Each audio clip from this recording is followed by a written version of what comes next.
Its initial success was with Hezbollah in Lebanon, with which it first expelled the U.S., then Israel, from the country. Hezbollah was then charged with the task of capturing the Lebanese state, which required it to penetrate and neutralize the military and security services while building the country's most powerful political party. Its defeat of combined but weak Druze, Sunni and Christian forces in May 2008 signaled the success of the first task, while election of its Christian ally Michel Aoun as president in October 2016 marked completion of the latter. Iran then replicated its successful Lebanese formula of combining military and political capacity building within Shia communities elsewhere in the region. Iraq was the next test case, with the Tehran-nurtured Badr organization metaphorically parachuted into Baghdad in the wake of the 2003 U.S. invasion, rapidly becoming the country's dominant political force in alliance with other Iranian surrogates. Badr and its allies, like Hezbollah, seized control of vital cabinet portfolios, governorships and other administrative positions that provided them with government revenues and operational command of military and security forces. When the latter proved inadequate in the face of Islamic State Group's military challenge in 2014, Badr, with Iran's backing, orchestrated the creation of the Hashd al-Shaabi, or Popular Mobilization Forces, that presently underpin the organization's political power while augmenting its military capacities within the regular armed forces. It's not hard to understand Iran's success and America's failure in building militaries in the Arab world, as was initially the case with Hezbollah. Badr and its allied forces mask much of their power behind political surrogates and weak actors who can be cast aside when and if the need arises. Bolstering Bashar al-Assad's Syrian government ran to a somewhat different script, in that Iran could work with an established state power in its various military and security forces. It is unclear whether or not Tehran has created loyalties and chains of command entirely autonomous from the Syrian government, although it is the case that the heavy presence of Hezbollah and of other Shia fighters recruited from Afghanistan, Iraq and Iran itself, render the Syrian government heavily dependent upon Tehran. In that sense, then, Bashar's nominally Ba'athist government is analogous to Hezbollah in Lebanon and Badr in Iraq, in that it provides a local face for military and state capacities which would scarcely exist without Iran's backing. Yemen's how this are the most recent application by Tehran of its Lebanon model.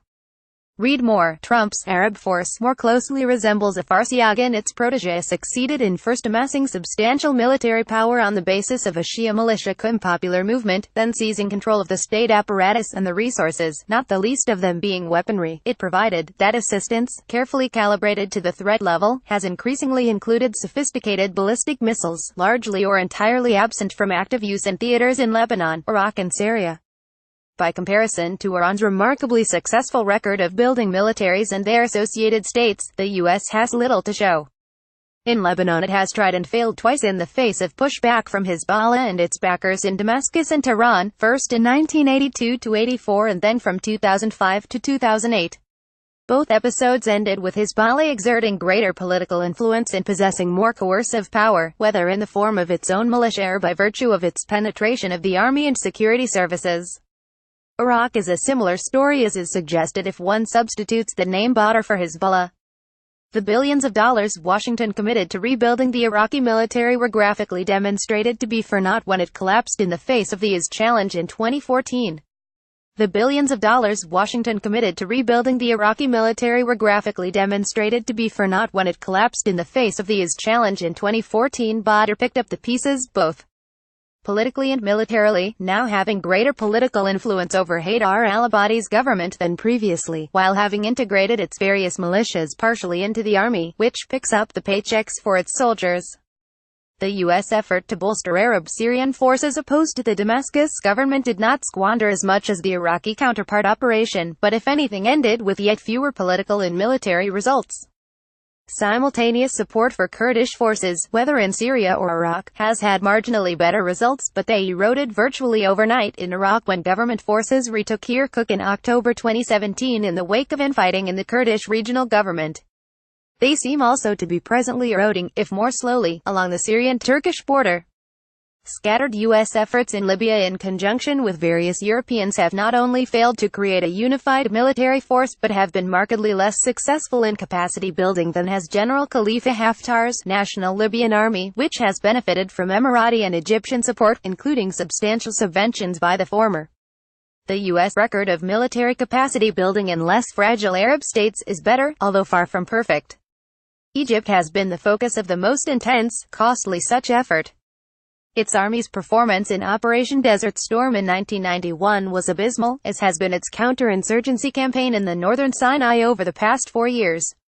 A supporter of the Lebanese Shia movement Hezbollah holds a poster bearing a portrait of Hassan Nasrallah as she attends a rally in Baalbek to celebrate the return of its fighters after fighting a week-long offensive against the Islamic State group on Syria's side of the Lebanese border. AFP, its armed forces' abilities to conduct joint operations with allies, whether the Emiratis, Saudis or others, are undermined by its poor training and inadequate, outdated communications resources. Its comparative success in coup-making, subordinating the polity and economy to its dictatorial control, and systematically abusing the human rights of Egyptians, attests to the abject failure of U.S. programs intended to facilitate professionalization and democratic control of Egypt's armed forces. It is in the monarchies where American military support has paid the highest dividends. Jordan's land forces are pound for pound the best in the Sunni Arab world. Emirati and Saudi air forces have steadily grown in competence, although the campaign in Yemen has revealed various shortcomings. In these and the other monarchies, including Morocco, the state's control of the armed forces is, if not absolute, stronger than in the republics. Coup-proofing is thus not nearly as disruptive of building military capacity as it is in, say, Egypt. The question then, is why should relatively parsimonious Iran be more successful than spendthrift America? While the answer is overdetermined in that there are multiple causes, they can be boiled down to 4. Iran has essentially built the political organizations, militias upon which it relies in Lebanon and Iraq from the ground up. First, in every case Iran is building military capacity on a coherent political community comprised overwhelmingly of Shia Muslims who nurture grievances against Sunnis and fear the consequences of losing control to them. Cohesive, they are ready to fight and die for their community. In the case of recipients of U.S. military assistance, it is only the Kurds who share those characteristics, but their internal divisions are deeper, whether between the Barzani and Talibani clans in Iraq, various localist loyalties in Syria and their mixed relations with the PKK, or between national contexts in Iraq, Syria, Iran and Turkey. The armed forces that come closest to this model are those of Jordan, built as they are on East Bank tribesmen, who although somewhat divided by tribal ties are united by not being Palestinian and by the belief that the Hashemite monarchy is theirs. Second, the Iranians have appreciated that military and state building must go hand in hand and that the gun commands the ballot box, if indeed there is one. There are various militias that have absorbed states or are still trying to digest them, all combine political and military wings, much in the tradition of Mao's Communist Party. By contrast, the U.S. has sought to tie fractious political components together by building a national military institution that would somehow cement new loyalties and dissolve existing ones. Iranians have appreciated that military and state building must go hand in hand. This is a utopian, unrealistic view in most, if not all Arab settings. Those in power want to use their armed forces to consolidate their control, not to have them serve as the basis for diluting their position and rendering the system more pluralistic. For the past 200 years, therefore, Middle Eastern rulers have disagreed with external powers supporting their military capacity building. The latter have wanted small, professional, competent militaries, while local rulers, largely indifferent to real military capacity, have wanted large armies to serve as their personal political base, as so cogently documented by Stephanie Cronin. Method and technique also play important roles. The Iranians have a high density of Islamic Revolutionary Guard Corps personnel in the theater, essentially living with those they are training and fighting alongside. By contrast, U.S. trainers and troops embedded with local units have for the most part been proportionately fewer and most distant, linguistically, culturally and physically. Moreover, their role has been more concerned with the application of high-tech weaponry, especially air power, than with the development and utilization of lower-tech, asymmetric methods. Whereas local combatants depend heavily upon U.S. personnel for the application of the superior firepower controlled largely by those personnel to defeat their adversaries, those fighting alongside Iranian-supplied forces depend much more directly on joint efforts conducted with weaponry that all are capable of using. Finally, as Mara Karlin has argued, building military capacity without influence over the organization of the armed forces in question, including recruitment and promotion, is difficult to impossible.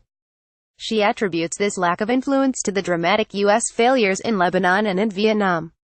By contrast, Iran has essentially built the political organizations, militias upon which it relies in Lebanon and Iraq from the ground up, while heavily influencing organization and personnel in combat units in Syria and Yemen. In sum, it is not hard to understand Iran's success and America's failure in building militaries in the Arab world. But whether the US could replicate that success is altogether another matter. Iran is unencumbered by rhetoric about democracy and freedom, and is willing to back its surrogates to the hilt, so long they respect Iranian control. By contrast, saddled with the legacies of colonialism and neocolonialism, and as foreigners in the region, the U.S. must necessarily have a politically less intrusive approach, one predicated on what experience suggests is a misconceived hope that it is building a politically neutral military around which the Arab nation in question can gather. Robert Springborg is the Kuwait Foundation visiting scholar at Harvard University's Middle East Initiative Belfer Center. He is also visiting professor in the Department of War Studies, King's College, London, and non-resident research fellow of the Italian Institute of International Affairs. Opinions expressed in this article remain those of the author and do not necessarily represent those of the New Arab, its editorial board or staff.